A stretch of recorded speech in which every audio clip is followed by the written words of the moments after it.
On my 18th birthday, my father flung a $50 bill at me and declared, "Out. I'm no longer funding another man's blunder."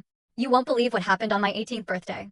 The man who raised me, the one I called Dad for almost 2 decades, threw a $50 bill in my face and told me he was done paying for another man's mistake. Can you even imagine that? He thought that little act of cruelty, that crumpled 50 and a slammed door, would be the end of my story.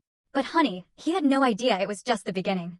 To really understand what exploded that day, I need to take you back, way back, almost 10 years to when I was just 8 years old. It was my spring recital at Highlands Ranch Elementary. I'd practiced for Elise for months, my little fingers knowing every single note by heart.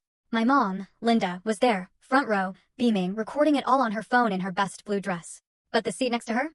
Empty. Richard, my stepdad, had a last-minute meeting, she said. But even at 8, I noticed he never had last-minute meetings when my little brother, Tyler, had soccer games.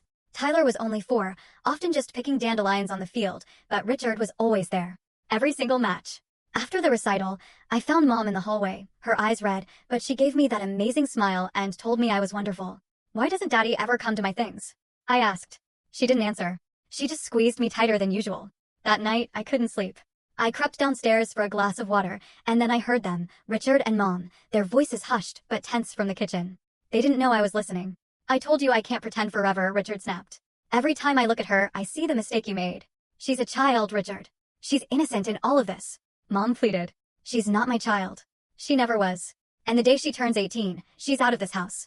I didn't understand what mistake meant back then, or why Richard looked at me so differently than he looked at Tyler. But I understood one thing clearly. Whatever was wrong with me, it made my mother cry. I went back to bed without the water, and I started counting. Not the days until I could leave, but the days until I could finally understand why I was never enough. The difference between Tyler and me wasn't just emotional, it was financial. And by the time I was 16, I had the receipts to prove it. It was junior year, September. SAT registration was due. I needed $200, $150 for the test, $50 for prep books. I walked into Richard's home office, where he sat, spreadsheets open, reviewing something for Mercer Holloway Properties, the commercial real estate firm where he was vice president of business development. "I need money for the SAT," I stated, no pleasantries. I'd learned years ago that Richard preferred efficiency. He didn't even look up. Get? Full story video added in below.